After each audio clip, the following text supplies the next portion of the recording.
David. Yeah, Halo had to do that because they're not selling that. Anthony.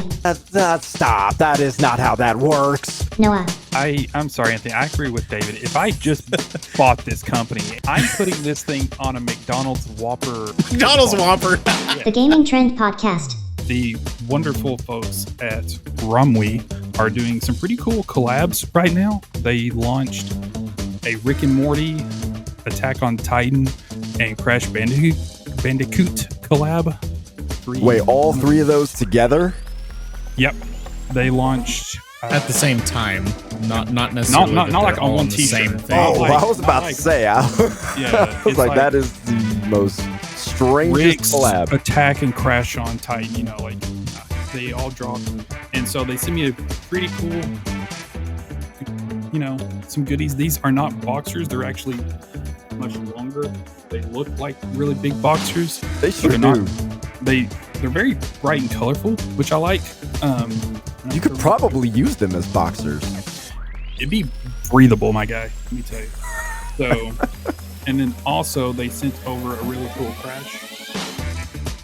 You can see it's old school Crash. Old school, and it almost has like a OG baseball jersey vibe. I can never tell. The name on the back. Oh, yeah. So yeah, they were really cool with that.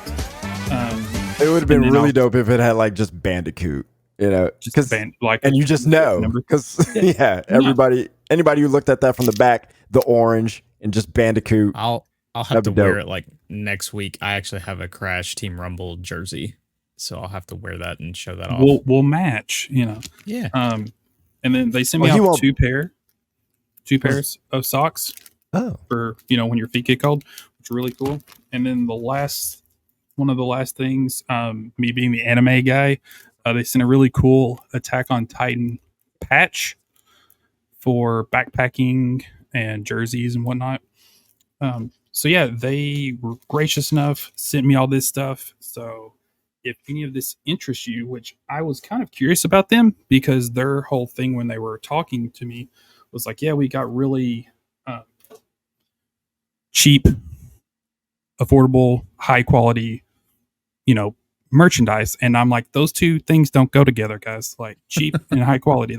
I worked retail. That's not how it goes. But yeah, like this Attack on Titan t-shirt that I'm wearing, I'm a big proponent of, I like it when t-shirts, the graphic in it feels like it's pressed in the shirt and it's not just melted on top and it's very thick and heavy. It's a part of the shirt. Yeah. Not silk screen. Yeah. All of these, it's like the graphics and the images are woven into it, which is really nice. It's very breathable. I like all the stuff that they've sent me, so big fans of them. And most of their stuff is like between $2 to $3 all the way up to like 20. That's like their highest. I know all the t-shirts are like $10-12, which I think is cheapest I've seen, but they all feel really nice. That's ridiculous, honestly. I mean, you go anywhere, you can't go to Walmart and buy a nice graphic tee for barely $10. So they sounded like they're wanting to do more like collabs with other brands. So I believe these are the first three that I know of that they've done recently. So yeah, we should have a link in the description of the video if you're interested to check them out. I highly recommend it. They were gracious enough to send me these. Got Noah's approval.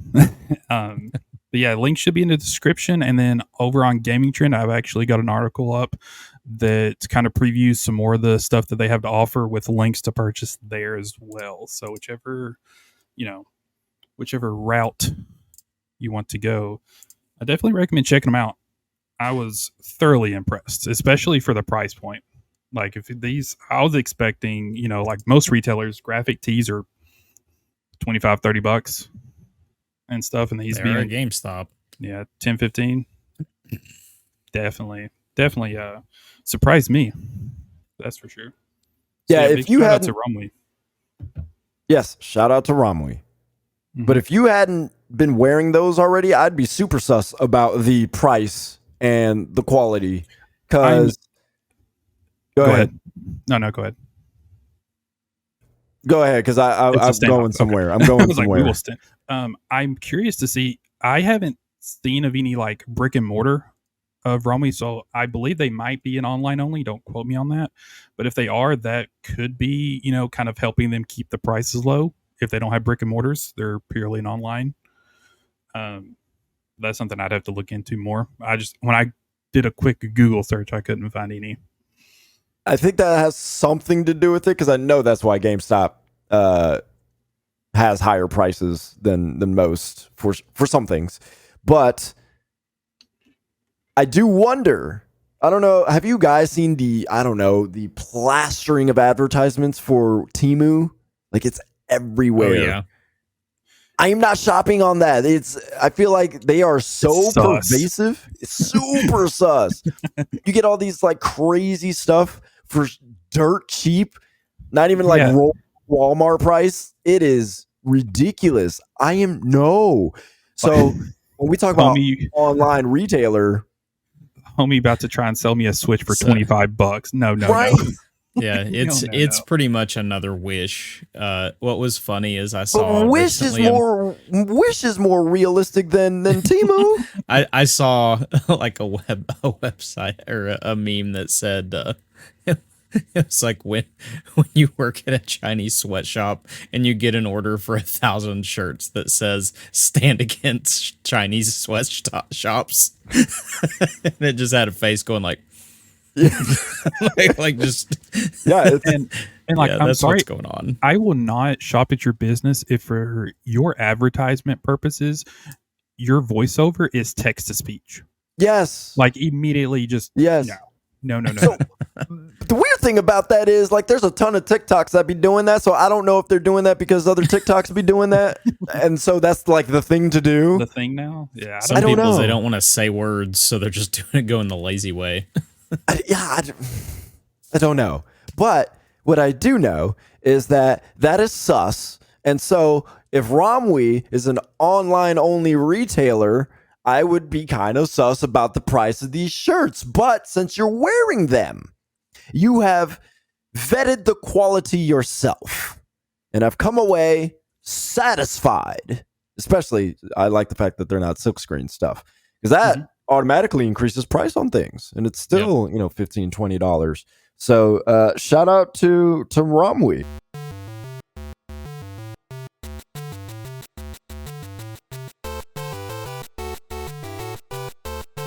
Street Fighter 6. I want to talk about World Tour mode.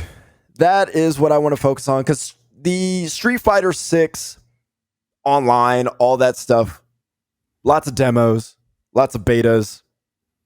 I feel like anybody who cared about Street Fighter 6 in that way played that stuff. You already got a sense of what it is. If you haven't played it already, you already got a sense of what it is. It's PvP. There's really not much to say there. They have some cool arcade stuff going on. There's crossplay. And then there's everything that they've updated with Street Fighter 6 in terms of drive gauges and other mechanics and abilities that you can use to do PvP and learn and all that fun stuff. Where the real meats of Street Fighter 6 and its improvements are all in World Tour.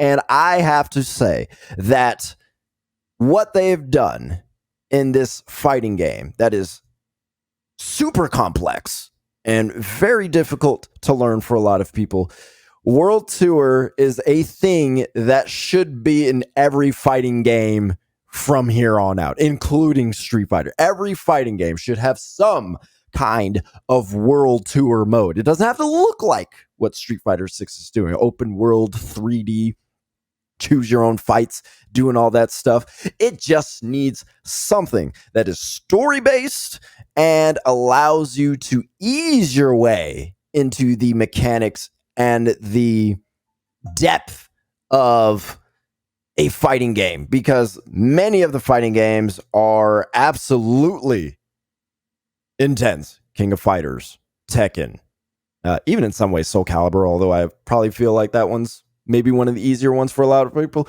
but also, of course, Street Fighter. And then, anything you see at EVO is pretty much a complex fighting game. So, the beauty of it is you choose a character, you create the character, you go into this open world and you fight people. That is literally what you're doing. But you do it in this kind of JRPG style where if you've played JRPGs, more action-based JRPGs like Tales of Arise or any of the modern Tales games, some of the modern Final Fantasy games where enemies are on the overworld and you can run into them and engage in fights where they chase you and try to force fights. That's what Street Fighter World Tour does. And so there's all these people everywhere, and you run up to them and you have the option to talk to them or fight them. And in some cases, the vendors, where you could talk to them, buy from their wares, or you can also fight them as well. So pretty much everybody in the world is someone you can fight. But what I love and what I think Capcom inadvertently did was reinvent how JRPGs should be played, because I love the fact that you can just choose who and when you want to fight. Which in these action JRPGs, Tales of Symphonia or Arise comes to my mind. A lot of them are meant to force engagements. A, so it could be more difficult, but B, so you're not, just running through it and, going straight to the boss fight and fight the boss and go from there. But I feel like every JRPG needs to be retuned in such a way to where you can choose the engagements that you want and choose how many fights you want to engage in, because I felt like I was having more fun doing that. Whereas if I didn't want to engage in a fight in a JRPG, I'm kind of stuck. And I get that's kind of what it's trying to do, but it's also frustrating in a way that kind of sucks the fun out of it. Cause I'm like, yes, I have chosen to engage in too many fights and that's on me. But sometimes JRPGs tend to put you in a position where it's like you're going to get beat up and you just have to have a bunch of potions and doing all this other stuff. That's an annoying form of difficulty, where in Street Fighter 6, you're low on health, fine, refill your health, or just don't fight until you find a vendor, heal up, go fight again. And it feels great. And I felt like I was engaging in a bunch of fights just because I could. It's like, I don't have to be force fed. I want to because I just can. Now, I do feel like part of that is Street Fighter 6 is a fighting game. And so in order to actually encourage fighting, they probably didn't want to force fighting in a way that felt like you weren't having much choice. Because if you're learning the style of fighting and you're not good at it, even with modern controls, which is introduced in Street Fighter 6, which is basically a simplified way of executing difficult moves like Hadoukens or, quarter circle forward or the Dragon Punch motion and all that stuff. Even with all that, you're still learning other, I guess, behind the scenes kind of concepts like the neutral game. What happens when you're both standing there? How, do you jump in? Do you approach? Do you dash? All that kind of stuff. You're learning that stuff. And so being able to just pick the fights and go as you please takes a lot of the pressure off and allows you to concentrate on just having fun and learning. And I really like that. What's also really cool, what they do with World Tour mode, is they don't limit you to a single character. So you can take on the moveset of different characters, and you have 4 slots of moves that you can use. And you can choose a character to basically level up and learn more moves from them as you go along and slot those moves into your modern controls. It defaults to modern controls, but you can use classic controls, regular inputs. So the nice thing is, let's say you like using Ken, and he is like Ryu, where he uses fireballs, Hadoukens, dragon punches, where he does the little shoryukens and all that stuff. But let's say you like Cammy's spiral arrow. You could combine that with Ryu's or Ken's shoryuken. And then maybe you like Blanca's little spinning ball attack. You can throw that in there too. So you could have this character that uses different moves from everybody if you want. But the nice thing is they also allow you, if you're more comfortable, you can slot in moves that use classic controls as well. So let's say you're really good at doing Hadoukens, your quarter circle forward motion. Well, instead of slotting that into a modern control scheme, you could slot that into a classic control scheme, use the benefits of that, and slot something else that you like using into the modern control. And now you could do your quarter circle forwards as anybody else would with classic controls, and then do something maybe you have a lot more difficulty executing into a modern control. So the flexibility they give you, they're just like, go for it, have fun. And I love that. They're not afraid to just let you just play around, have a good time. And if you really want to do something online at some point, you can take that character that you've made in World Tour and the moveset that you've given them and fight other people's World Tour characters online just for that form of PvP. So they're really trying to let people kind of enjoy Street Fighter the way they want to enjoy. You don't want to go online at all? World 2 is a really good option for that. You are okay with going online, but maybe you don't want the sweatiness of the regular PvP, but you like the avatar that you created? Take that too. You can take that online, see how you do, have fun with that. Or you can just do the entire World Tour mode and learn how to do it all with classic controls, and you don't use modern. So it's really stinking good how they have done this. I think it is absolutely the way every fighting game should go forward because it's so accessible. It's so friendly to people who don't play fighting games.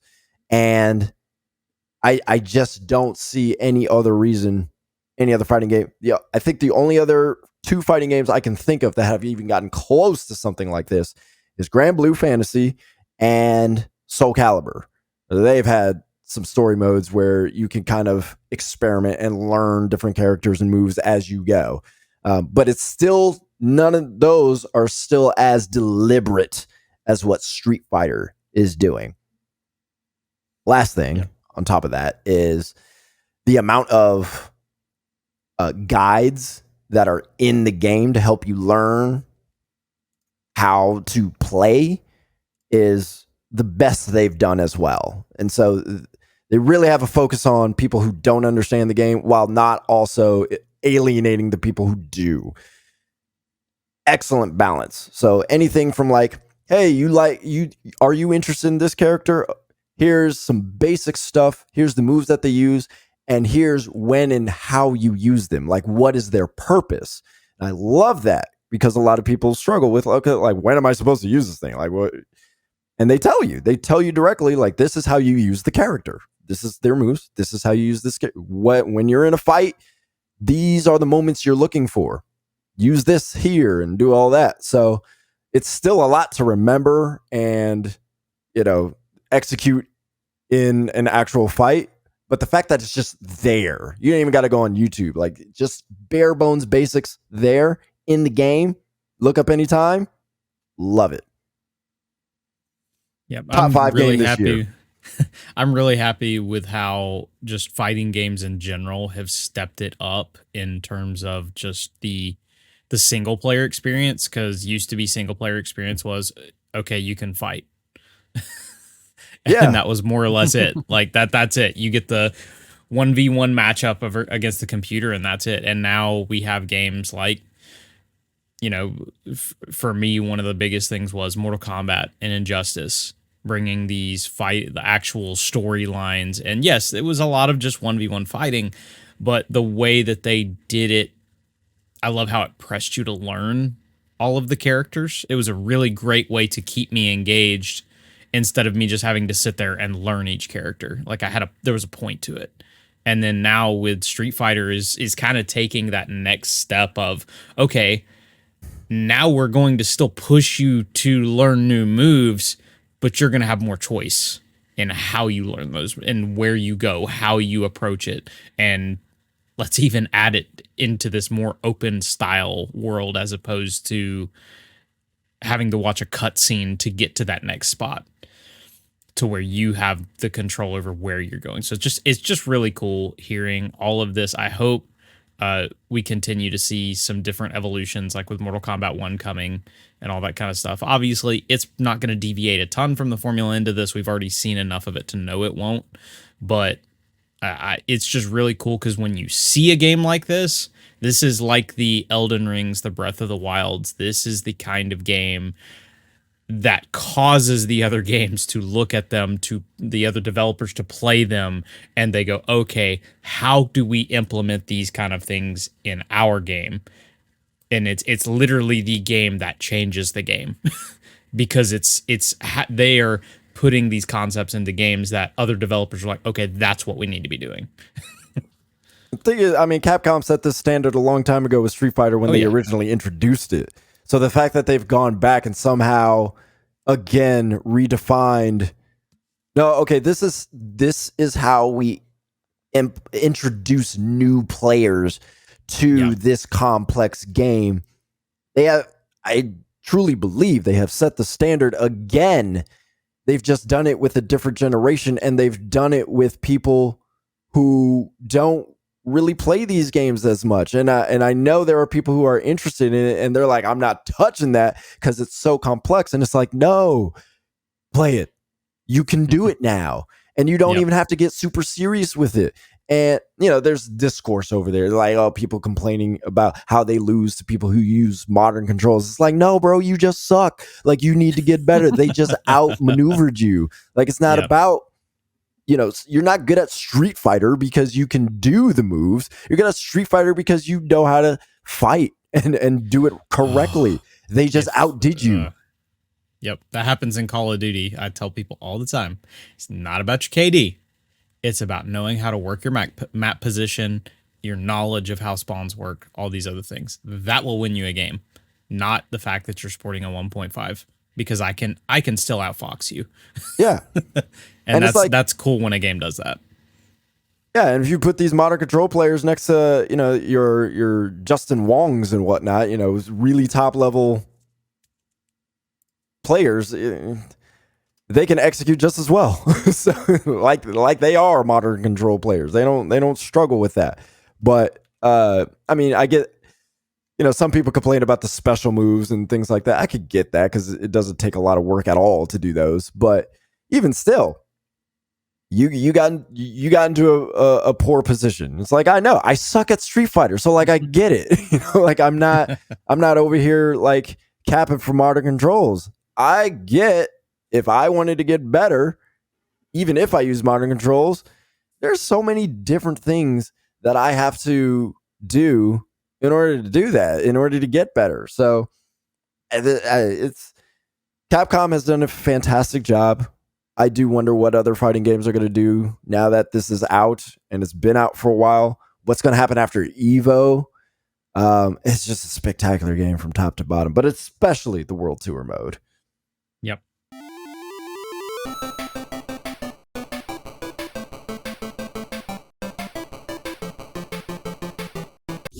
Nintendo Switch news. Rumor has it Nintendo may have a console coming in the second half of 2024. It's reported to be a portable. It may, according to what it says, the reports out there, it might come with an LCD screen instead of an OLED to reduce costs. It should have larger storage, and it might use a cartridge system to play games. There's also been no word on backwards compatibility. We've seen these rumors over and over and over again. I think they've been going since at least 2022, maybe even 2021, but at the very least 2022. And I know IGN has reported on it. Eurogamer has reported on it. VGC originally reported on it.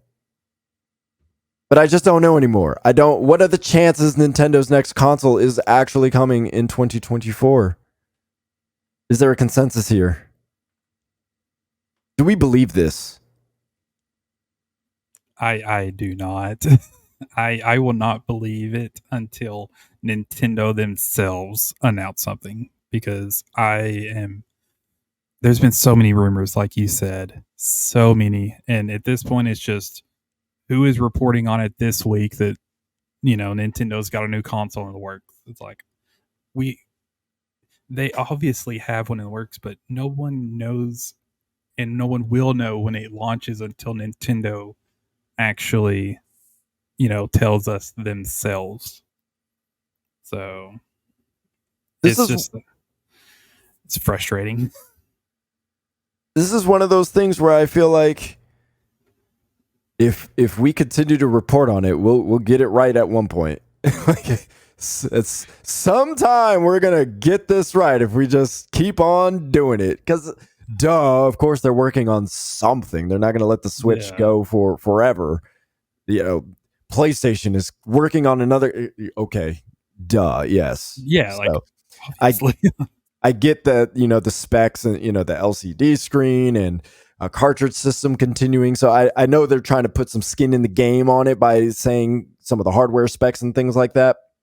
But at the same time, we've seen these predictions before. We thought the OLED was going to be, the 4K version of the Switch. Nope. It's just OLED. Just a OLED screen. Same insides, bigger, better kickstand. That was my favorite part of the OLED. That kickstand works very It well. is a much nicer kickstand. Oh, Yeah, so very good. much. But that was it. Nothing great. Where did all that stuff come from? Like, so what is this stuff? It's not going to have an LCD. It's going to have an OLED, trying to reduce the cost. I'm like, is OLED really that much? Is that expensive now? They're supposed to have a greater amount of consoles when it comes out. They're saving up so that way they don't have a shortage. All these things. I just don't trust it. I don't trust it. It's not the reporters. I don't think, they're actually trying to just throw stuff out there. I'm sure they are hearing something. I just don't know if it's from sources that actually know something, They probably work at Nintendo. How close are they to the actual production of the console? I don't know. We don't know. Because they've been wrong. Every single one of them. David, you're itching to say something. See, we can always push the been wrong, but it's just that the what they heard sounded different. Like, for instance, with the OLED, like, it was one of those things where they didn't have all the information, so you were going off that fact of, oh, okay, this is a new thing, when that's all it was the OLED. With this, I think my biggest thing is we're getting reports from much bigger publications, and most bigger publications won't risk reporting on something like this. You'll get the smaller ones, you'll get the enthusiast sites, but you won't always get the IGNs of the world, the Eurogames of the world to bite. I think part of the reason, and this, we didn't bring this up in the news, but some of what's been behind the scenes is that some of the dev teams have actually got a hold of development kits. And that's the some first of time this I've heard maybe, that. Yeah, I've heard that some teams are getting a hold of development kits, and that's part of why this is starting to go around, because, and that's why it's easier to found a rumor off of something, or to say something about a rumor when you've got a little more in the source department. I'm actually more in the 90 percentile. Now, I don't think it's early in the year. I do think that it will be later next year when they release this console. It is the second half of the year, whatever that means. Yeah, I agree with that. If we're all thinking dates, I think October sounds great to me. Like, that just sounds like a good spot to drop it, because you're before you have. To me, you always want to drop it where you have enough time for people to grab it, and then you pump out more for the holiday. That's just me. I like the thought of releasing in October just because of that fact. But you risk with the Switch that you end up with a Switch that you get to this point. We're already at a point where there are going to be struggles, and there have been struggles in what your system can do. Like, your system cannot handle third party at this point. Like, you just straight up can't handle most third party. the big third party offerings, because the big third parties probably want to be on the Switch, but a lot of without dropping the quality drastically or having to have a team that's porting it specifically to the Switch, you just can't do it compared to what things are going to now with the PlayStation 5, the Xbox Series consoles. So you need another console for that. But the other thing is you risk having all of your big titles absent. And I know that's never been a Nintendo thing if they're worried about it, but you don't want another Wii U launch where you don't have a game, or you don't have much in terms of games, because the Wii U launch was awful when it came to launch titles. I know that we can point at like the Switch and they had pretty much Breath of the Wild. They had a really strong opening year with a lot of titles that came out over that year. And I don't think you have a lot in terms of, if you keep skipping years, I don't think you end up in a dead zone, because Tears of the Kingdom has already come out. If we skip another year, there's a good chance that maybe you see another 3D Mario game that comes out next year, which I think is actually going to be your launch title. Like, it might not be Odyssey 2, but that's what it's going to be, is essentially whatever comes next afterwards. As well as, I could see Metroid Prime 4 aiming for that. Then you have that. Then you have two big titles that you have for launch on those. You don't want to end up in this place where we want to drop a game, but we can't because we got to hold it back for the next launch. And yes, Nintendo fans double dip, so yeah, you could always push on that. But at the same point, it's nice to have that system seller, so to speak. I know that Nintendo rarely needs it because they do whatever the heck they want, but it's always a good thing to have a title right out the gate to give people to play with your system. So that's what I think, at least. I do think, since they've already announced it, I think we'll get Luigi's Mansion. I think it's the port of Dark Moon, and the Princess Peach game that's coming. Those will be the early games next year to kind of tide people over until what's next. Does Metroid Prime 4 go on the Switch or the next Switch? I think it's on both. I think your first two games will be cross-gen. I do think they'll be cross-gen, but I think it'll be like Zelda. You're going to have a ton of people that'll buy it on the next gen system. I just don't know. I'm with Noah. I'll wait until I hear it from Nintendo. And I get that line of thought too, as somebody who worked retail and said that many times, because it's the same way I feel when I hear stuff about a GTA 6. It's like when Rockstar says something. Because it's not just about the release; it's about what it will be. Yep. Maybe we'll have OLED after all. Yeah, there seems to be enough smoke. What do you think the price point would be on it? Let's just say it has an OLED. What do you think the price point? What do you think Nintendo feels like they would be able to sell the system for? I mean, the current OLED is $350, right? I believe so, yeah. Do you think they managed to keep it at $350, or does it go to $400? So the new one's not going to have an OLED? The rumor is that they're looking to cut costs. Whether or not that happens, who knows? So yes, LCD with the intention to cut costs. Of course, I wonder if you do two models at that point, but that seems a little weird. But Nintendo's never shied away from launching different versions. I mean, if they're increasing storage, we don't know about how much. Like I said, it's hard to when we don't know anything about what. Well, the odd thing is costs have come down, obviously, because OLED screens are nowhere near as expensive as they used to be. They're expensive, but nowhere near as much. I wonder if it's also a manufacturing thing. Maybe they're harder to manufacture right now, and they want to have inventory. Mm-hmm. Maybe that has something to do with cost cutting. But it's hard to get. Is there any way this system's over $400? Over 400? Nah, I don't. Yep. I mean, I don't think there's any way. I just had to ask that. I don't think a Nintendo console has ever been over 400. Yeah. this thing better have some serious hardware in it if it's going to be, at that price point. But yeah, without like having any kind of spec details at all, besides the little that the rumors have been, they've given us, I think 3, maybe 350. Yep. 350. So then what do you put the price of the Switch? OLED. Drop it to 300, put the new one at 350, I guess. Like I said, it's hard to when you have no idea what's. I wonder if the OLED goes 250 and they launch the new one at 350 and they just get rid of the original model.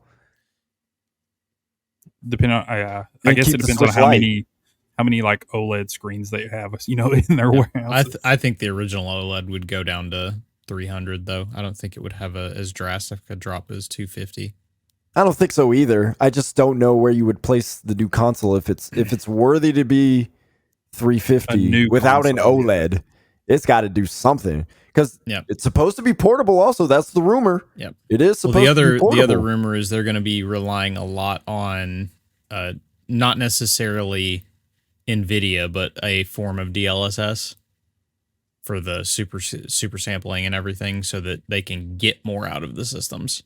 That would be nice. So, that's at least the rumor. That's what I've heard in rumor. What if it's not even a console that you can like put to your TV? It's just portable. What if it's just portable? So a DS essentially. The portable stuff is the thing that really always sells, and that's how people use the Switch most is portability.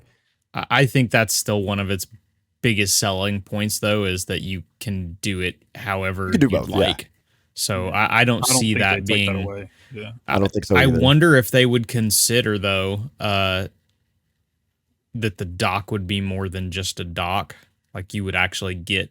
I know the dock obviously helps with you getting better resolution or whatnot, but I wonder if they might consider having something in the dock that would actually give you a little bit more, like not necessarily frame rate, like consistent frame rate, like you flip a switch. Something.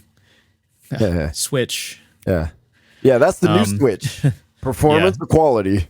Yeah, something like that though. That you would have some sort of internal workings inside the dock that would actually give you a little bit more than just what it does currently. And it would be so Nintendo to have a physical Switch you would flip to do this, to do something like that. But yeah,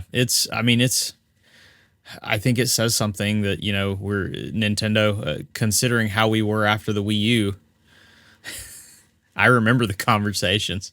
So are you suggesting it's possible they repeat what happened with the Wii U? No.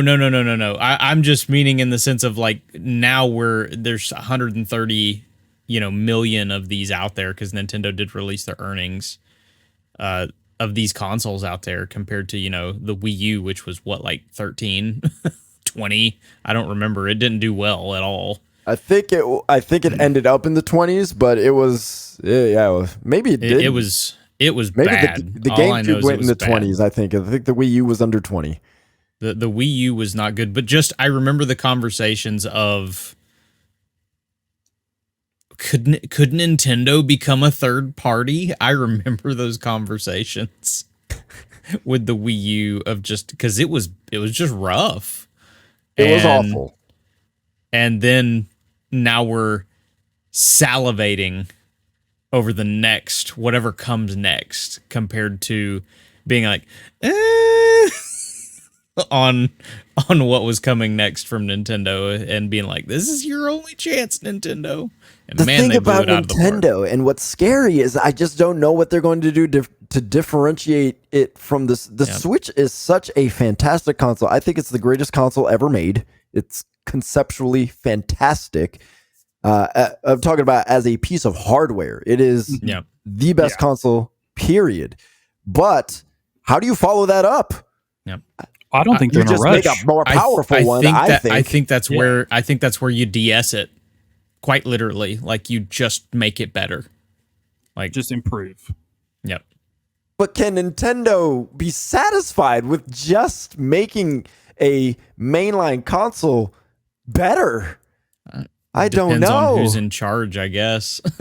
No, you know who's in charge at this point. But they did that with the DS, and they typically did that with the Game Boy as well. The handhelds, they were consistently good at making it just iteratively better. But with the consoles, they've always felt like it has to do something greater than just maybe power. they aren't looking at this as much as a console anymore, though. So maybe that helps with being able to do that. But admittedly, it's been a second since we've had a new system. So, but they've kind of done the DS thing in the sense of they did the light, and then they did the OLED. So maybe they're still looking at it like a regular system. But neither of those were more powerful. They just better screen, one that was literally just handheld. Well, but then you look at 2DS. You can look at 2DS and 3DS XL and see the similarities. Right, but the 3DS was more powerful. Right? You look at all the iterations of Game Boy, they progressively became more powerful. So that is in there for the DSs. And the Game Boys.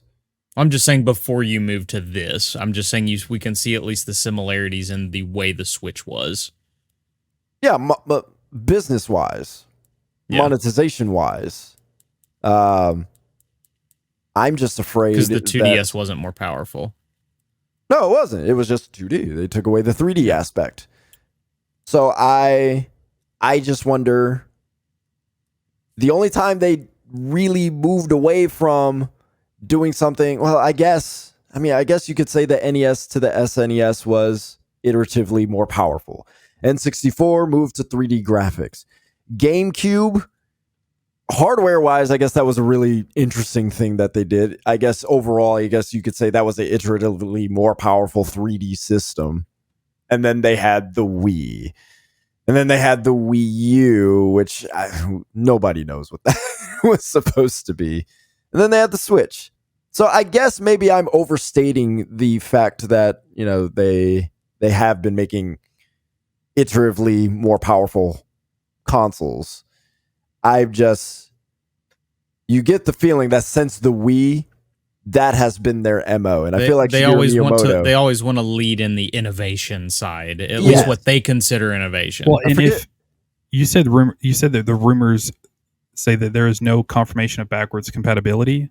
I highly doubt that. The biggest thing is that it's not confirmed. Yeah, so I would not. Confirmed. I wouldn't. I would not imagine. Honestly, there's no way that they'll do backwards compatibility. I was like, because if it doesn't, then that changes the entire. Wii U to Switch made sense, not just in the sense of like the kind of console, but also the fact of no one had a Wii U, so it was pretty easy to abandon. Yeah, it's not easy to abandon 130 million consoles.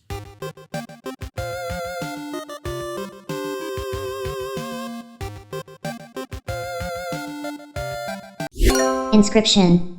It is so hard to find words to describe the incredible uniqueness that this game brings. The originality and the fact that this game goes places that I never imagined, and I didn't think games could go, to be honest. Like it does reveals and surprises in such unique ways. So the game I'm talking about is Inscryption. It's made by one guy. Let me pull up my notes so I can find his name. Oh, there's only one person. I didn't know that. Yep. He did 2 other games before this. Pony Island, which is not the kind of game you think it is. And then the Hex. And they're all like very unique and creative original games. And so it's one guy, and I want to just give this guy a fist bump because kudos to doing something that I never thought was possible. And yeah, it's just crazy trying to think about the way to describe where he goes without spoiling, because you need to play this game with as little knowledge of it as possible in terms of storyline and where to go. Well, can we learn about the mechanics? Yeah, that's where I'm about to go. As we got on screen, it's a roguelike deck builder blend. So you have basically two kind of cards that you can draw. One is just Oh, a squirrels. Noah card. Yep. Yeah, you'll learn about that here in a bit. So you have squirrel cards, which are basically like pawns that you can put down to sacrifice to summon stronger cards. It's kind of a staple of a lot of card games. The cool thing with this one is there's a lot of it's animal based. They have different abilities, different hit numbers. Some are more for offense, some are more for defense. The deck building is pretty standard. It's nothing that's going to surprise you or innovate, I should say. But man, is it addicting! Like the fact that as you progress through, you will earn more cards into your deck. That it's not set up to where like, okay, I'm going to go with this deck with this specific cards. It's all one kind of big pile that will randomly pull from. Some require multiple sacrifices. Some you can actually play if you had enough cards actually die. You've had enough of your cards go into the graveyard, as you want to call it. But yeah, it's kind of a pretty simplistic deck building. There's not a whole lot of like thought involved in terms of like I'm trying to predict, plays and cards being laid down. It's pretty self-explanatory, very easy to pick up, very easy to learn. I appreciated that greatly because I'm horrible at deck building games. But the thing that makes it more addictive is the roguelike elements. So you're trying to go through each run and you're going to play multiple games. If you lose twice, you start back at the very beginning and you lose all progress, except for you can get a card that you can name each time you fail your run. And that's where you have Noah and I have like GG. And gonna be honest, I was so bad. I just started naming them 1, 2, 3, 4. Like, yeah, I saw Yep in there. Yep. Well, the Yep is actually a kind of like I said, there's little things that this game does that is so cool. If you highlight over some cards to be like, hey, I think I want to play this, it'll tell you like, you might not want to do that, or like you're stupid, don't do that. Like that was cool. Like the Yep when he's like, yep, play me. Which I just think little things like that, incredibly well done.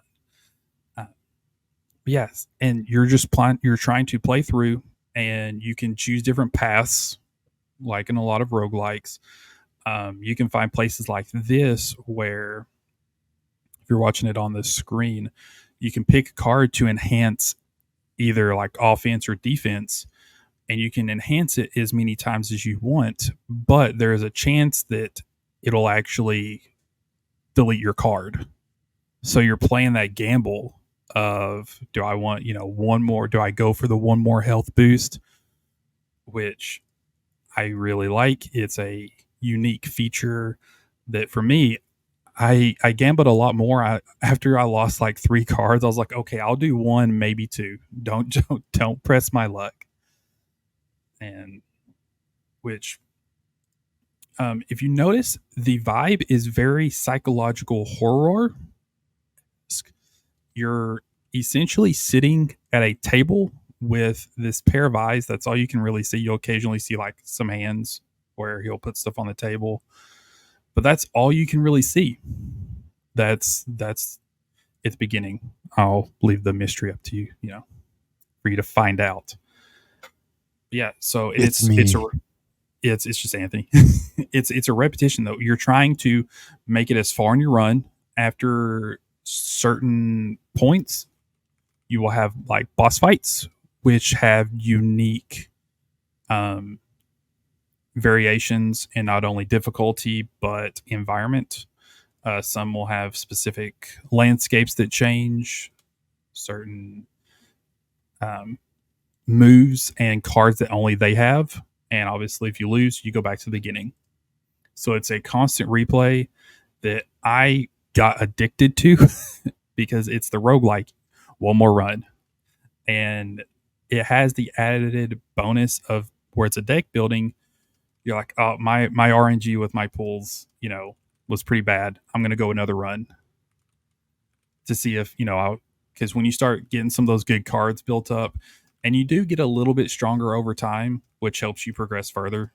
It's not just it's a struggle bus the whole way. I had some runs where I didn't lose any lives. There were some runs where it was, I don't know how I'm here. That it just makes it so addictive. And like I said, the way that this guy has put in surprises that he doesn't come right out and show you to be like, hey, here's a surprise over here.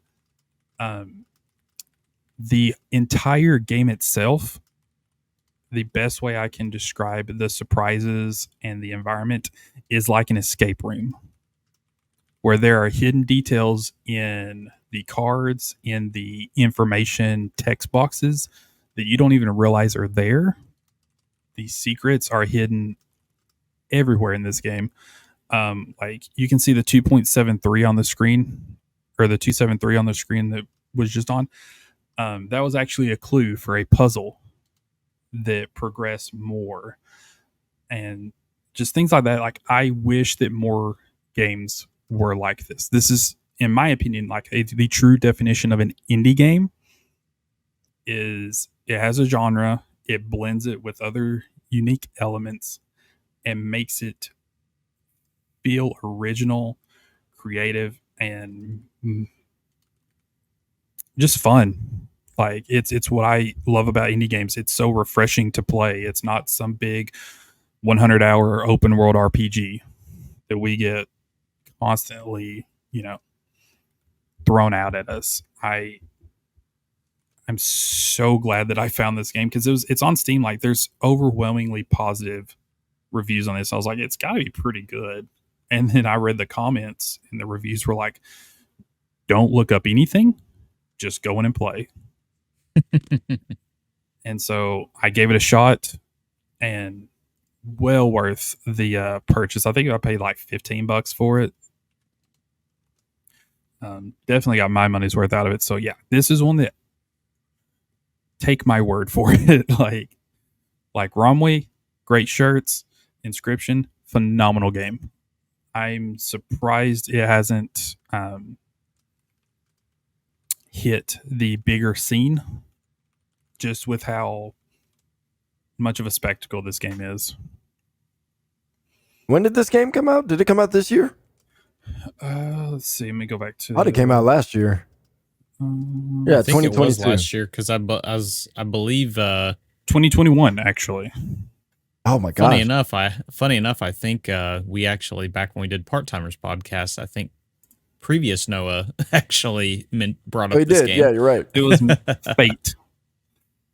Yeah, I see it's $20 on the Switch. That's where I would buy it because this looks like a great handheld game.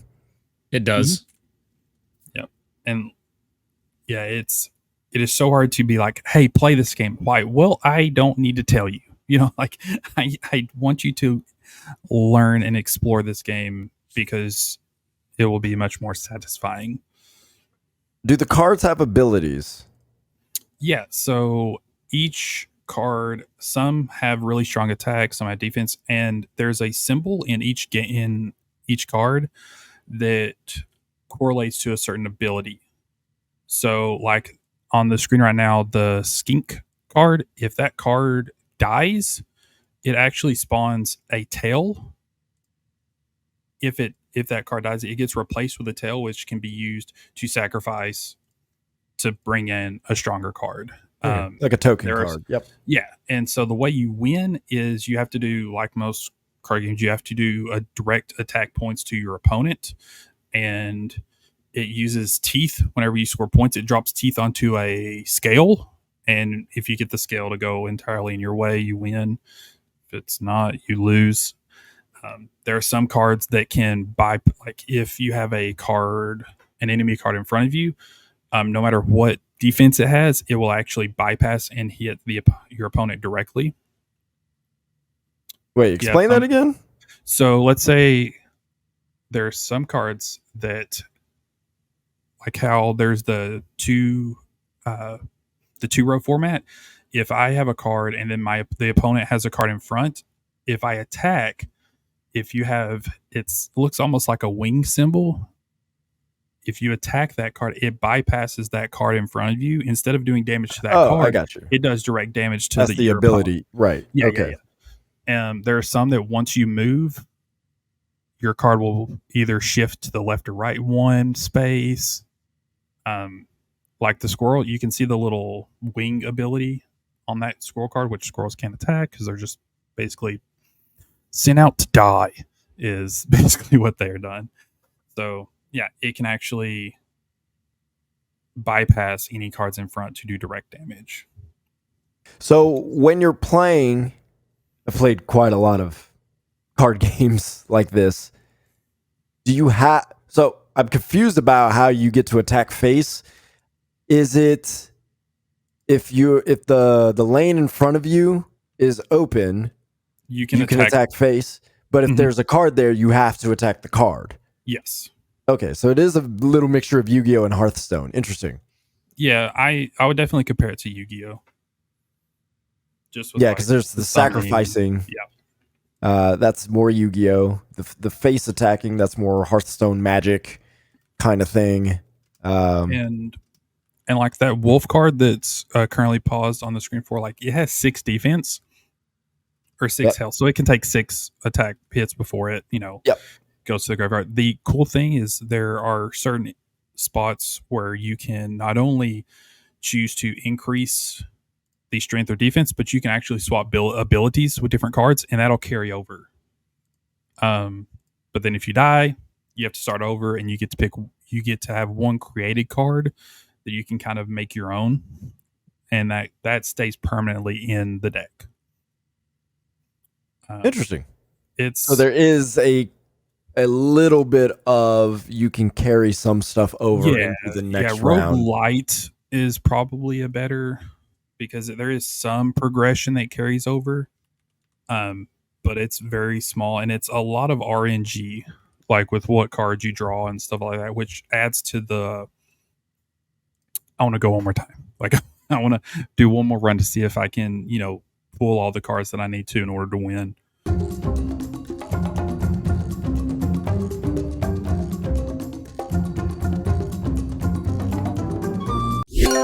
Disney Illusion Island. If you are a Disney fan, this is just going to make you just so happy. As you can see just from the gameplay or from the video we're seeing right in front of us, all the visuals are just crisp. Like, everything looks so well animated, so well drawn, with everything that they've done with these characters. You can't help but be happy watching all of this. Like, that's what the old Mickey cartoons used to do for you. You're just happy watching them. And that's what this game does, is you're just happy looking at all of the visuals. There is no sound, and I'm happy looking at it. Exactly. It's just one of those things that gives you that vibe, that happy, everything's great vibe, even though everything is not great, because you were on this island for a picnic. Turns out you got tricked to come here because there's a people here that need your help because they've lost some mythical tomes from their bookshelf, and they've heard all about your adventures that you have done, even though all of those were fake and cartoons. And you have to go and help them find these tomes. So one of the things that is really cool about this is the way the studio has changed, because the studio is Delilah Studios, I believe is the name. And they did Battletoads before this.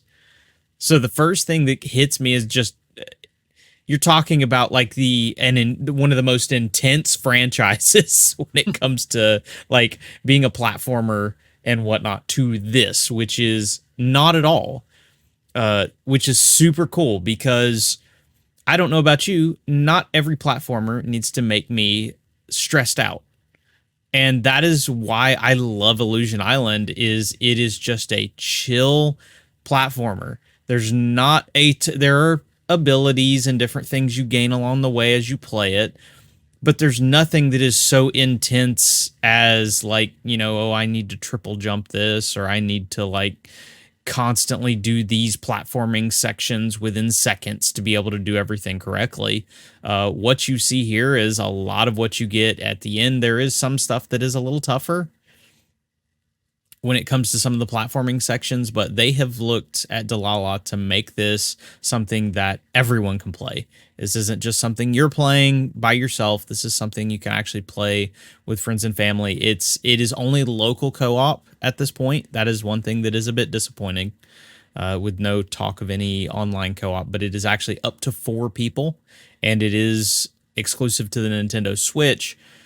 And they do allow you, since it's pretty much only a couple button presses, you're able to use just the halves of the Joy-Cons. So everybody's going to be able to play. You're going to be able to, just with one Switch, you'll have 2 players.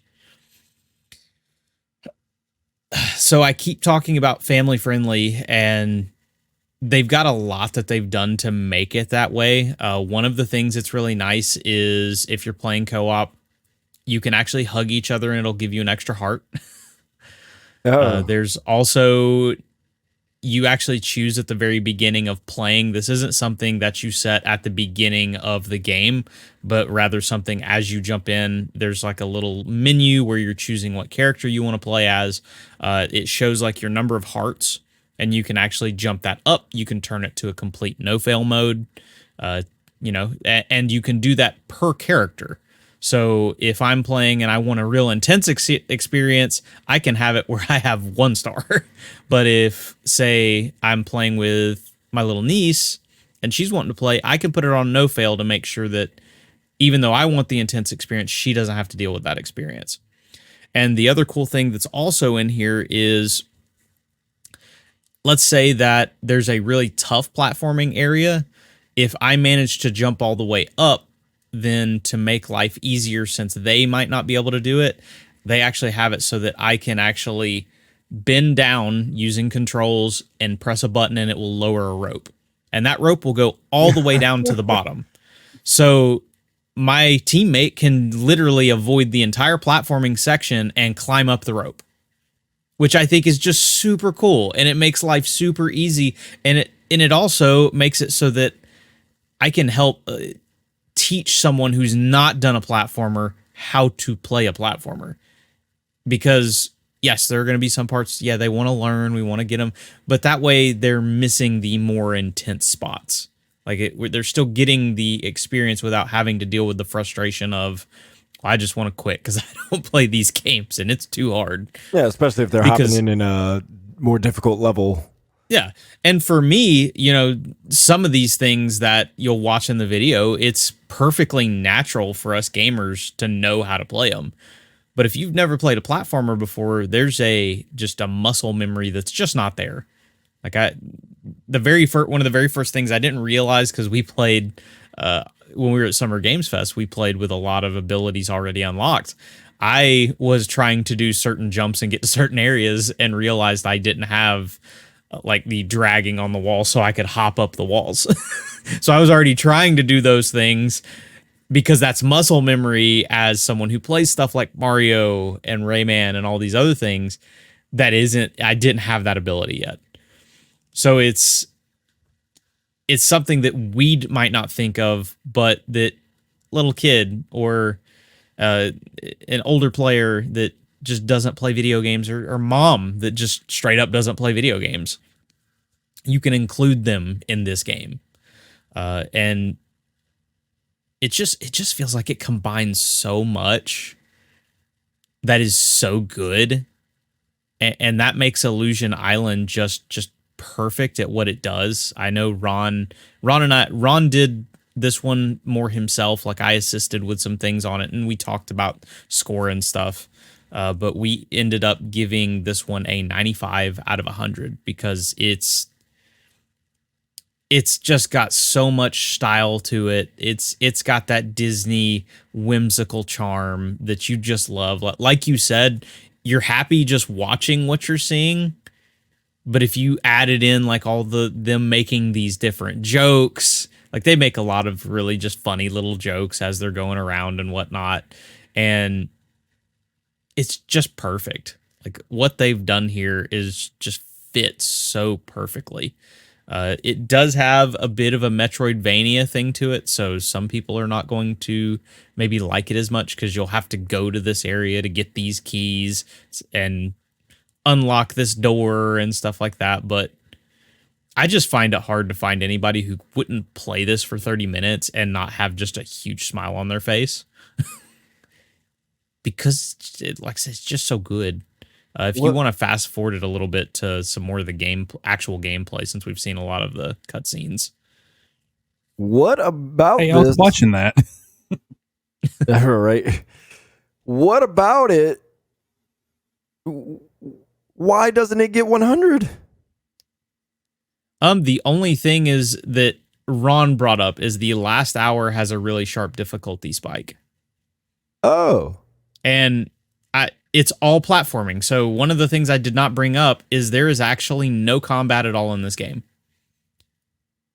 Interesting. You are not jumping. You are not jumping on any enemies or anything. It is all avoidance. Well, that would make the idea that it's a Metroidvania even easier to stomach, because if there's no combat anyway, I mean, what else are you going to make it more interesting besides just increasing the jumping sequences? Yeah, because even the boss encounters they're all puzzle platform based. Like you're figuring out how to solve the boss encounter. Because we actually played one of those at Summer Game Fest. I don't have the video for it, but interesting.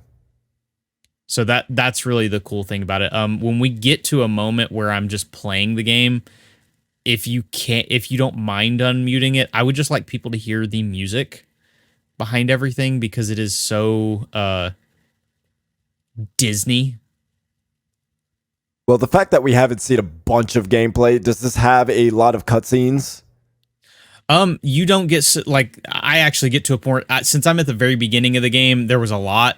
There's not a lot from here on out. Like you occasionally get stopped and have like some reading stuff that you do, like a lot of these games do with stuff. But there's very little where it's you get a lot of sections of gameplay. It doesn't break things up too bad. All right. Well, this looks like a section. We can listen to some of the music. Just a quick thing of it. Is there music? Well, I thought there was more here. It's more ambient than anything. Yeah. I hear a little bit.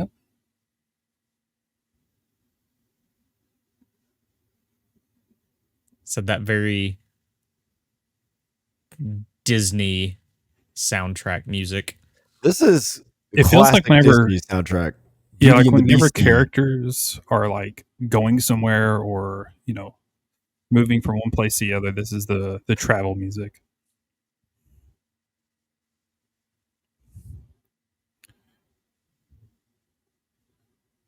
Like I hear that and I think Yeah. Disney immediately.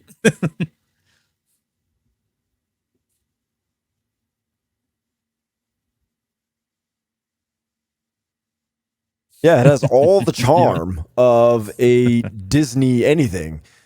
Yep. At least anything with vocal. We know Lorcana, all the Gen Con stuff going on. That's a card game. Yeah. But as far as audio is concerned, this sounds like it's hitting all the right notes. And it looks beautiful on the OLED. It works perfectly in handheld. I mean, that's a pretty obvious statement, I feel like, because platformers are just great on the Switch. Yeah, this looks fantastic. I'm not a Disney person whatsoever. I am more Looney Tunes, if anything. But now I want to play this.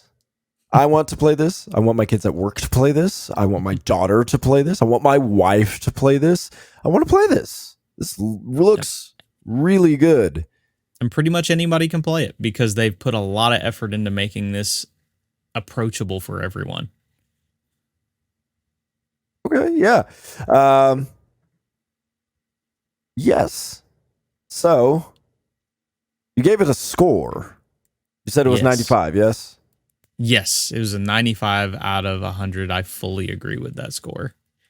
Okay. And, we were talking about this for a little bit before the podcast, and I am willing to say that this is in my top 10 platformers. Now, Whoa. I know a lot of people are going to get all upset because there's a lot of platformers. a lot of are pretty much platformers. all, yeah. I did not grow up with nearly as many platformers as some. So a lot of people are going to listen to this list and they're going to be like, screw you, David. Screw them. This is your list. Yeah. Because there is no Sonic and there is no Mega Man on this list. Oh. Yeah. I have some. Like, I gotta go. Anthony's like, I have been the podcast host. Well, we will see y'all later. So the thing about, quickly about Sonic. Yeah. I don't know if Sonic is in a lot of top 10 for people. Like I know the older Sonics have a great soft spot for people, including myself, especially my wife. But I don't know if Sonic makes anybody's top 10. Well, all people have to do is watch my gameplay from Summer Game Fest, which a lot of people did and a lot of people commented on, and they will know that I did not play a lot of Sonic. Because I did not do well with the Sonic footage. Yes. Oh yes. So let me get over here. I have the actual list over here, and again, this is very subjective because I know one of these on this list, not everybody would consider, I guess, pure platformer, but I feel like that's such a tough thing is to get like specific. My number one is Kirby's Adventure. I think I've said on here multiple times. Time out. You've already messed up. You started with number one. You don't start with number one. Don't start with number one. Okay. No, all right. 10. So we will go back to 10. Obviously, everybody knows number one now, but I'm going to start with 10. It's okay. We can salvage this. All right. So number 10, I've got Cuphead. Oh. Because Cuphead is hard. It makes me mad, but oh my goodness, it is such a good platformer, and it is one of the best looking best themed platformers out there. Like for what all of Illusion Island is to Disney, Cuphead is to that old style animation cartoon. Like it just does it perfectly. So to me, that's number 10 at least. That's a great start. Yep. Number 9 for me is Shovel Knight. Okay. Not bad so far. Okay. I love what Shovel Knight does. It's just one of those. It's just one of those games. It's a fantastic I haven't game. played it in a Shovel while, Knight. but Shovel Knight is just a lot of fun to play. I like the Soulsy elements of it, so it is just a really cool idea.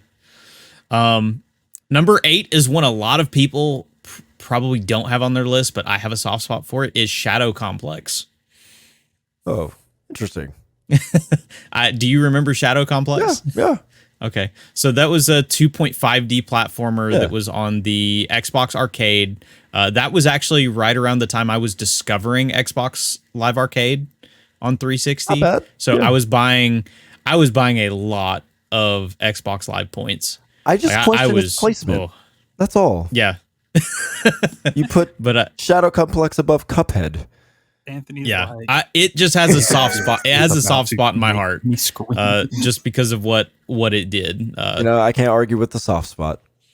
Number 7 is actually Disney Illusion Island. I think that it is well deserved. Again, we've already talked about how much fun it is, and it just hits a lot of notes. And I'm a sucker for old school Disney animation and stuff, and this really lands in that, along with being a really solid platformer.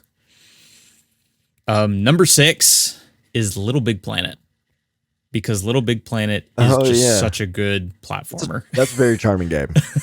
Like, it's just so much fun. The fact that it's 4-player co-op, the tons of levels that you can play from other people, what they built. I watched when Little Big Planet, I think it was 2, came out, and everybody went nuts with the level editor, where people built working calculators.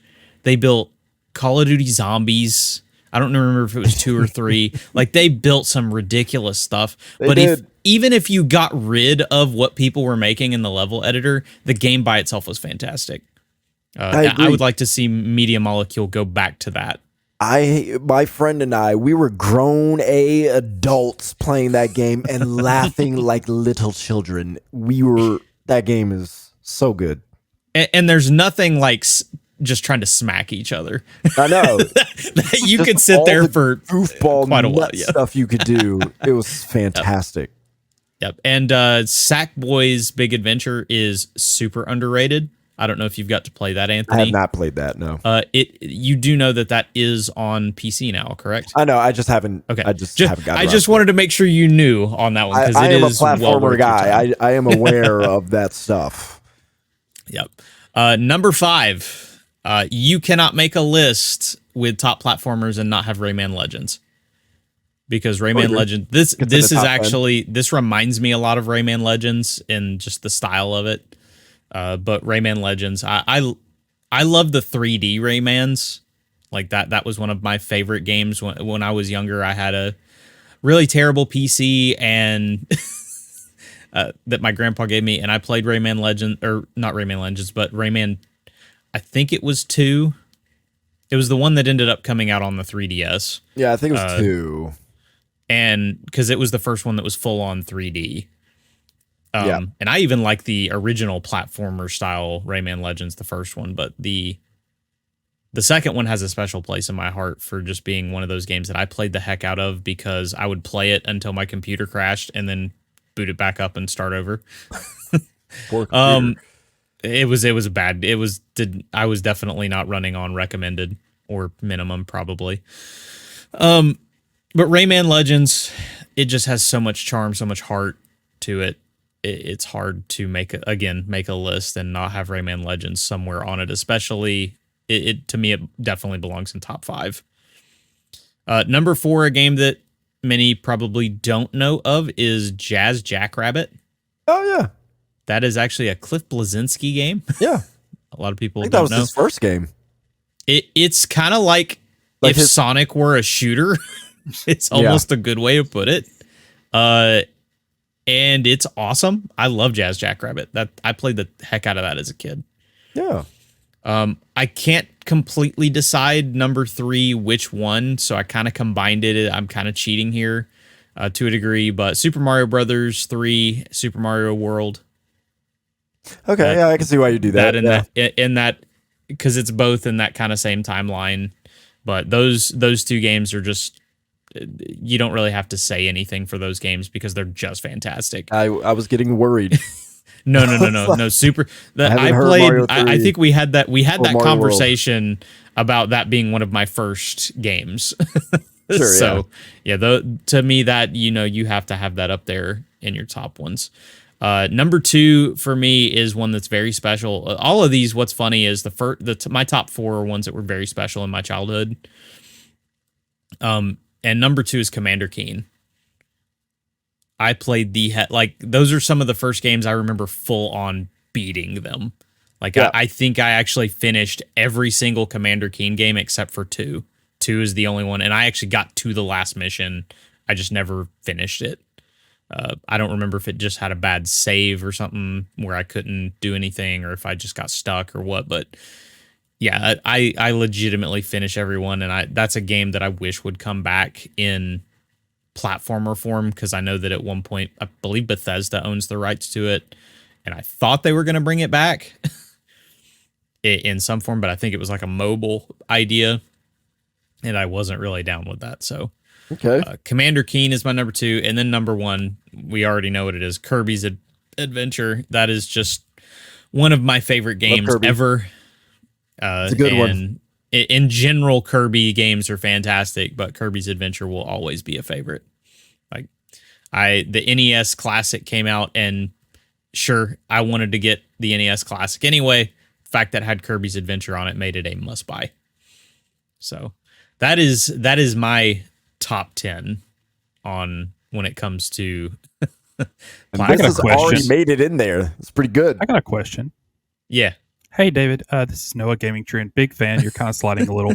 How do you have a top 10 platforming games list and not have Astro's Playroom in the top 10? I don't think it's as good as those 10. but it's a great game. Astro's Playroom? Yes.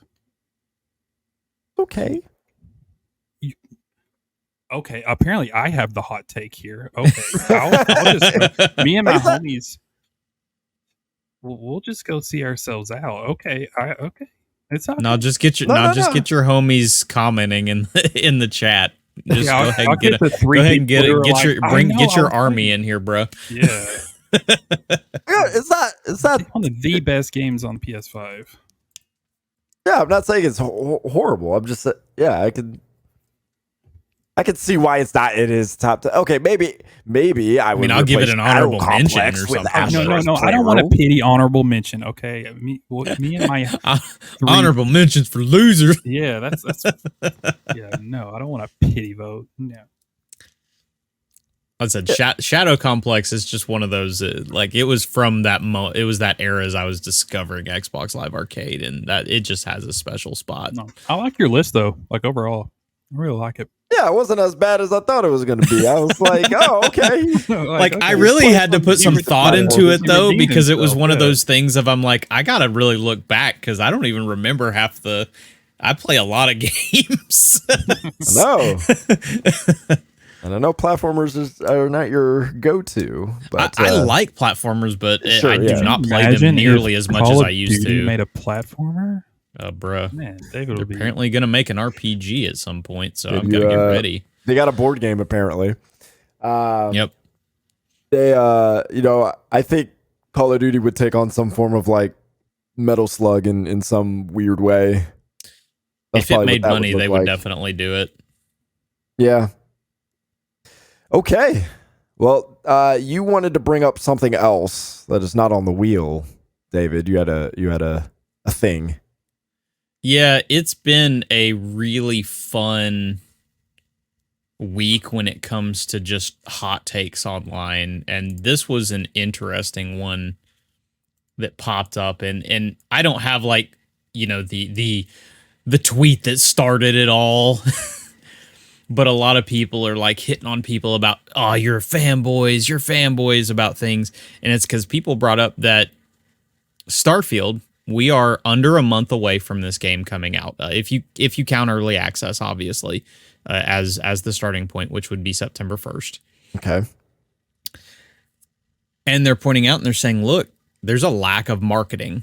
And this is Xbox's biggest exclusive in years. So it's just really, I'll say this, the person whose tweet I did grab, they put it in a sense of, look, this is bewildering because the game launches in less than 4 weeks and it's been almost silent since the summer showcase. I think they put it really well, but obviously, Twitter can't talk about anything without jumping down someone's throat. That's why I'm on Threads. Yeah. And immediately is going, I didn't know this was a fanboy account, blah, blah, blah, blah. It's like, no, this is actually a really interesting discussion because everybody knows my opinion at this point. I think Starfield is Xbox's most important game that they've released. Like, argue with me on Halo Combat Evolved, all this different stuff. But it is, especially right now, this game is vital to Xbox. Like they need this win. It's just like when we went into the June showcase, they needed that win of a good showcase. Now this is the follow-up of they need this game to come out and be a Game of the Year candidate. Like not just a candidate, a contender for Game of the Year. Okay.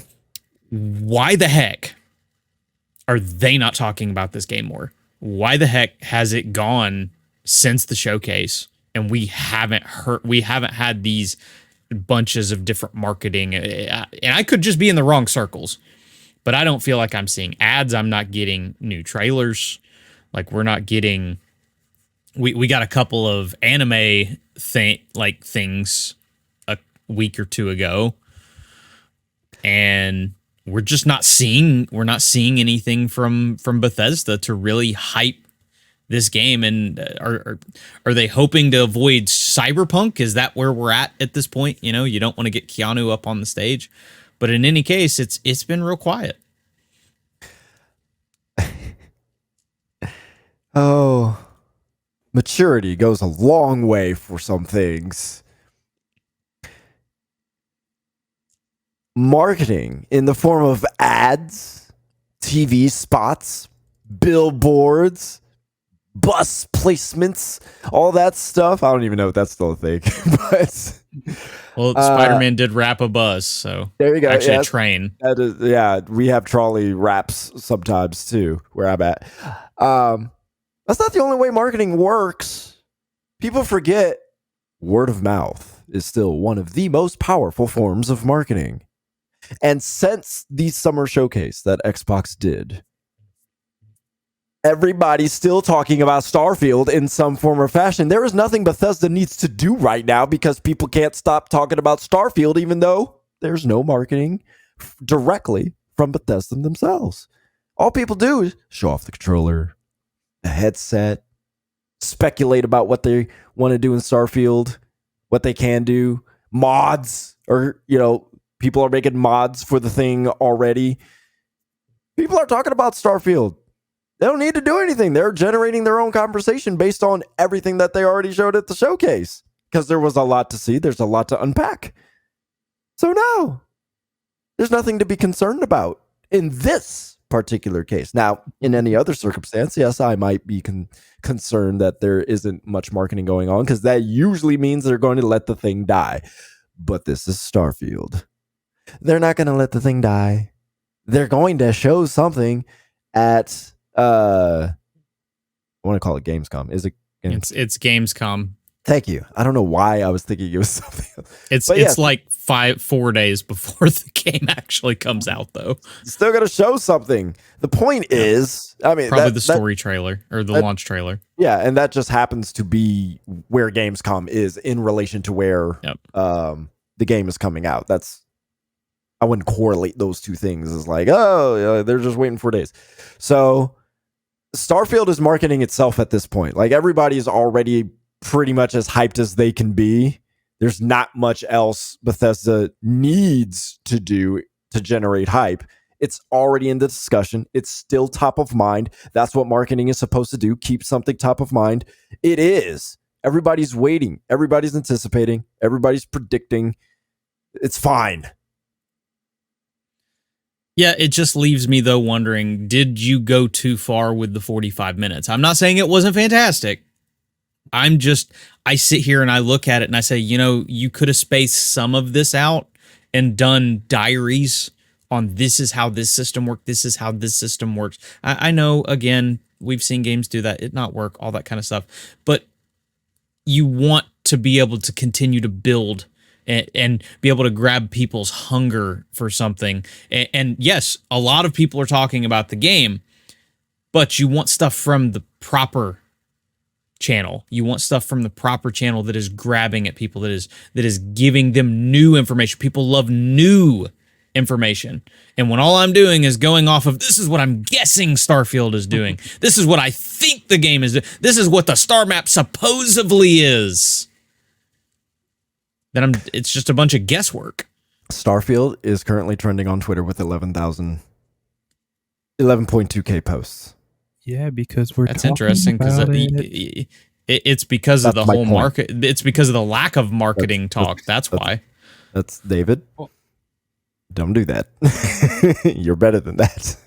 Also, can anybody tell me how weird it is that they have not dropped a Starfield bundle for an Xbox Series X? Is that weird? Like, people are hype over the controller and the headset. Yeah. Drop a bundle with the console. That's free sales. If you could throw a code in a box with Diablo, you can throw a code in a box with this. The collector's edition. This is bigger. $500, something like that. I didn't say throw the collector's edition there. I know. Just throw a code for the premium. For what? When the collector's edition exists. To sell the you're not selling collector's editions you're selling this this is extra marketing. It's free extra marketing to other people. It's I buy the system with the game with it.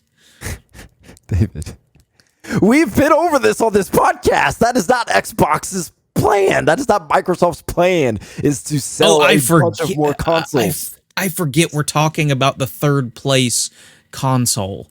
David, you know why they're third We're talking place. about they're going to keep being in third place if they don't start putting themselves out there front and center. Noah, why is the Xbox third place? Well, This isn't a hard answer. You should know this. They're not trying. Oh my gosh. Yeah, and this is them just continuing to not try. Like They are in third place because they don't have games.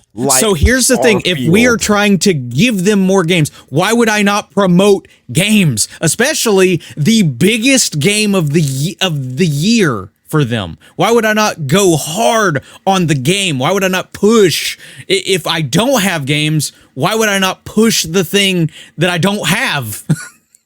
I'm sorry, Anthony. I agree with David. If I just bought this company and like I'm getting an exclusive game for my console, and this game, the next Bethesda game, I'm putting this thing on a McDonald's Whopper, like McDonald's Whopper. Yeah. Sorry.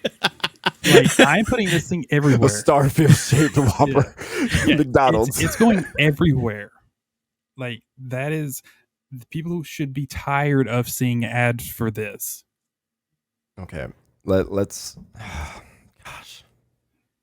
Because and then you got Sony, who is like selling plates and special edition consoles for Spider-Man 2 months before because they want their numbers to look better than Xbox when Starfield comes out. Different than Microsoft. Yeah, but how bad does it look when I sold more consoles than you did when your biggest game came out? Because Microsoft isn't worried about how many consoles are selling compared to PlayStation. They're worried about Game Pass. But word of mouth. But word of mouth, that's the most important marketing. You just told me that.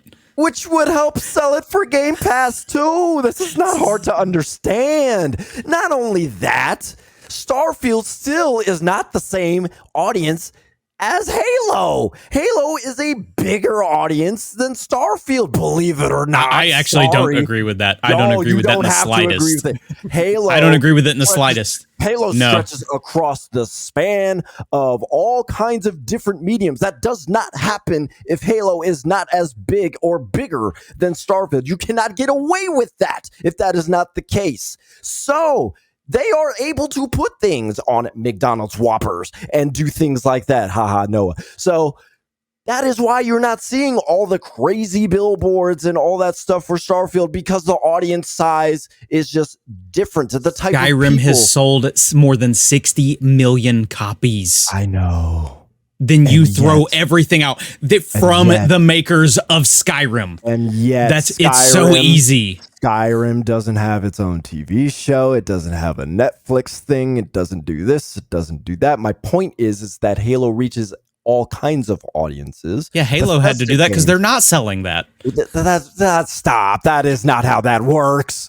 Bethesda has a very specific, it's a huge audience. Let's not get it twisted. It's a huge audience. I'm not saying it's a small audience. Let's not get this mistaken. But it's a different audience, one that is almost entirely focused within the video game space. Probably some tabletop D&D crossover, things like that as well. But primarily the video game space.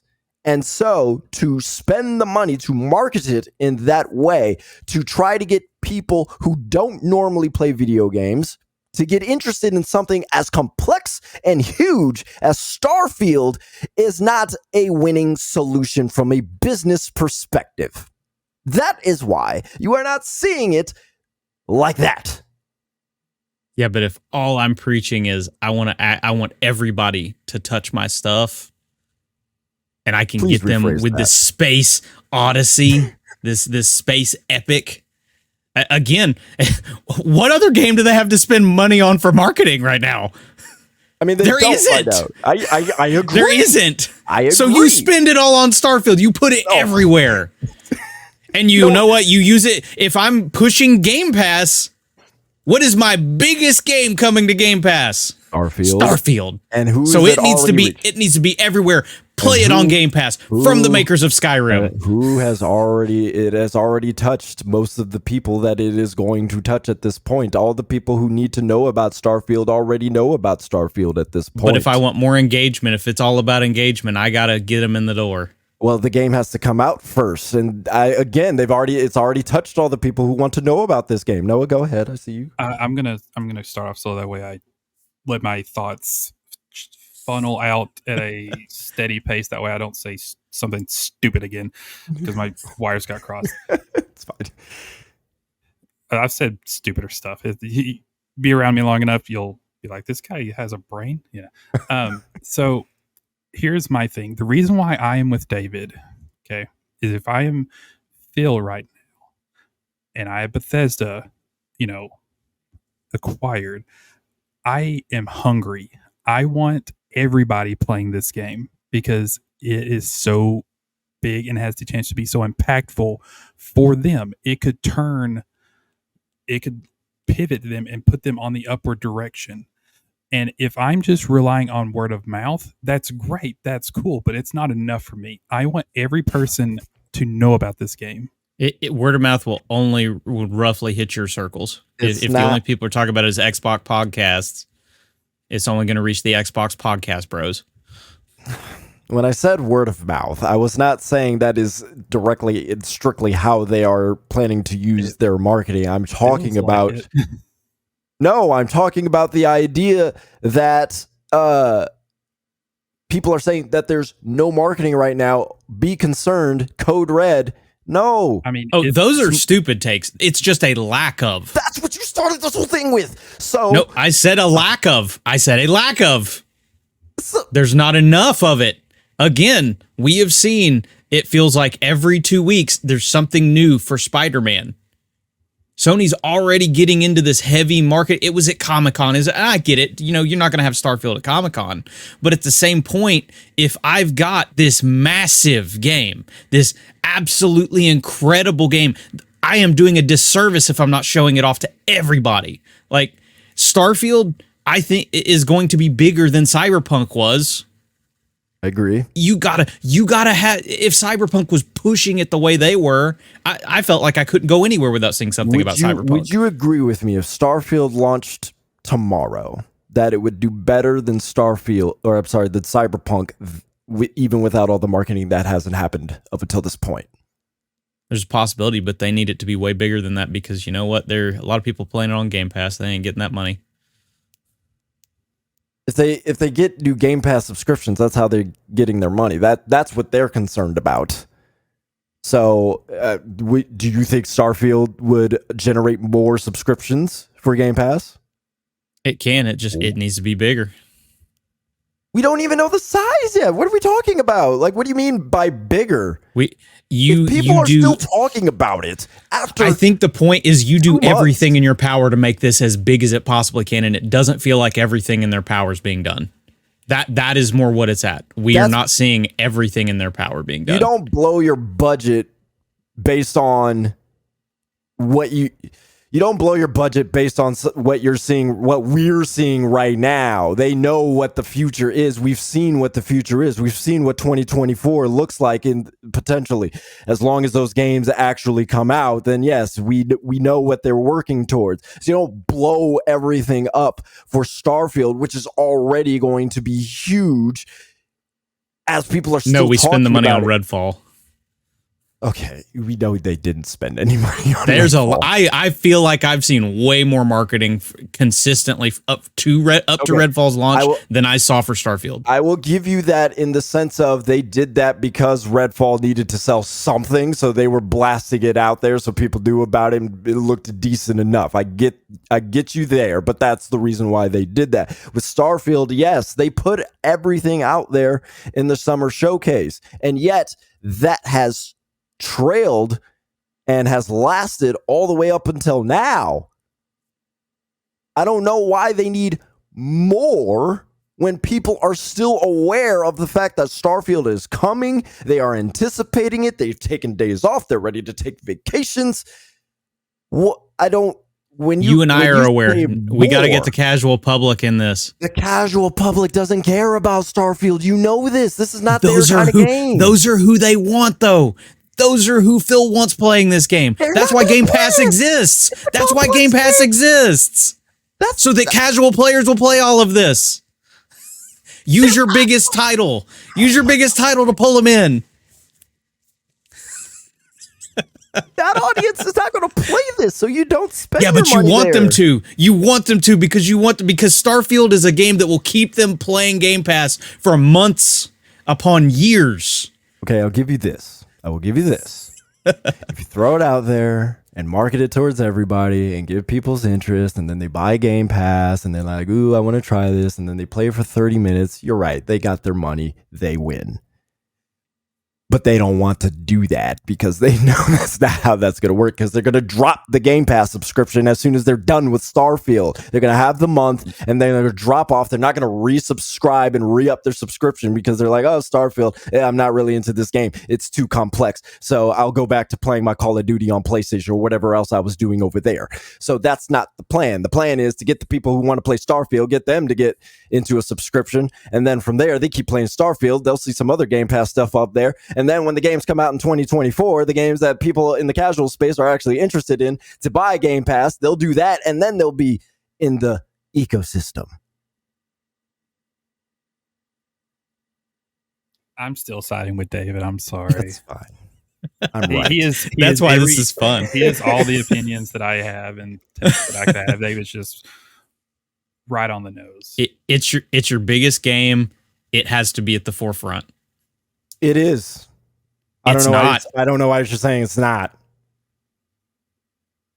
Just because the only reason it's at the forefront of Xbox people's minds is the only game coming out. Yeah. No, you're right. You're absolutely Everybody right. should know about it, not just Xbox people. Oh my gosh, it's not. Just Everyone should know about it. People are talking about it. Nintendo Again, people are talking your about marketing it. budget PC isn't. People are talking about it. Your marketing budget for this half of the year, it can all go to Starfield. He's got you. And all of that can be true. And all of that can be true. And yet the numbers would probably play out no different than if they didn't market it more than they did. That's what I'm saying. I don't think if they market it to the masses, yeah, they might be interested, and then they find out it's something and it's like, oh, okay. And they bounce off of it. What's the point in that? That's wasted money. I agree they've conceded the console war, but try. Oh my gosh. I don't know why more marketing equals not trying or not trying.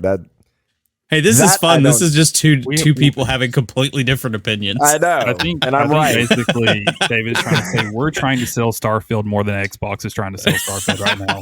Is I think the conclusion that he's trying to make. We're doing more marketing for Starfield than Bethesda is. Yes. I think it's enough. It's still trending on Twitter a month after. Third place mentality if I've ever seen it. It's trending because people are complaining about a lack of marketing. That's the only reason it wasn't trending before people complained. Hey, what did they say? Bad press is still press? Not for Redfall. You're right, not for Redfall, but that was because it was actually a bad game. Starfield actually looks like it has potential. I hope it does. I cannot wait. Collector's edition purchased already. See? Yeah. You purchased it day one. As soon as they announced, I was going to if I could have. That watch is nice. I would give it that. But no, I think Starfield's okay. I think it'll be fine. I think it's. I can't wait to see how the numbers do line up, especially after seeing what yes, let's revisit this. What's it called? Baldur's Gate 3. Did you see the concurrent users on that today? I did not know. It peaked at 472,000. That's it? On Steam. Well, that's on a weekday.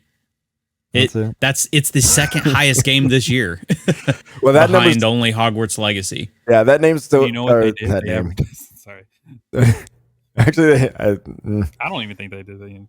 Yeah. No, that's Baldur's Gate fans are hugely dedicated to that franchise. Yep. So I'm not surprised.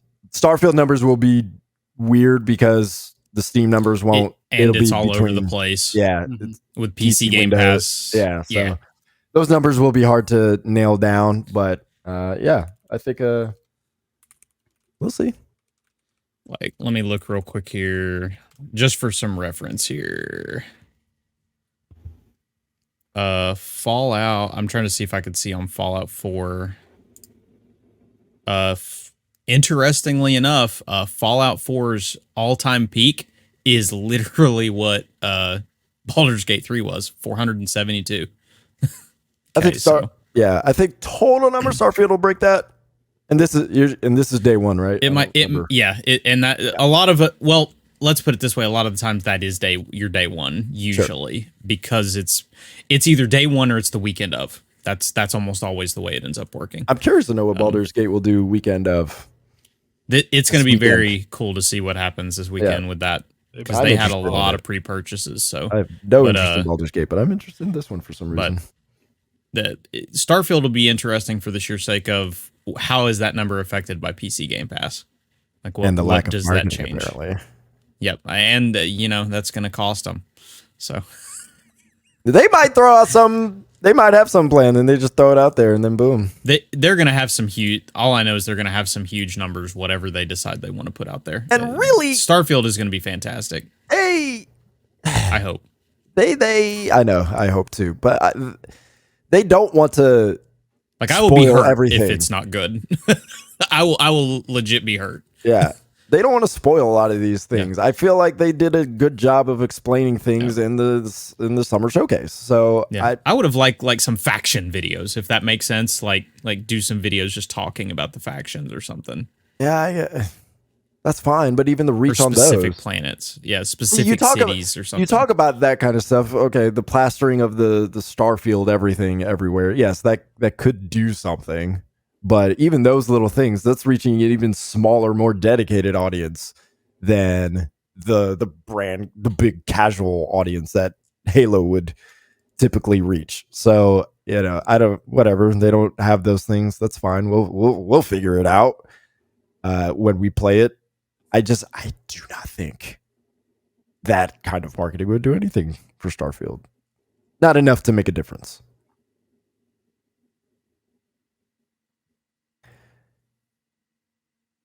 Okay. Anyways, that'll do it. That'll do it for us. Next week, what was it? You said no. You'll be here next week. Next week's going to be good. Yeah, next week's going to be good. People anticipating the games we talk, because I think we already know what we're going to be playing. So that'd be great. Can't say things yet, but just tune in. Tune in. I know you got a lot of embargoed stuff. So. Very cool. All right. Appreciate you watching. Appreciate you joining us, listening. We'll talk to you later. Deuces.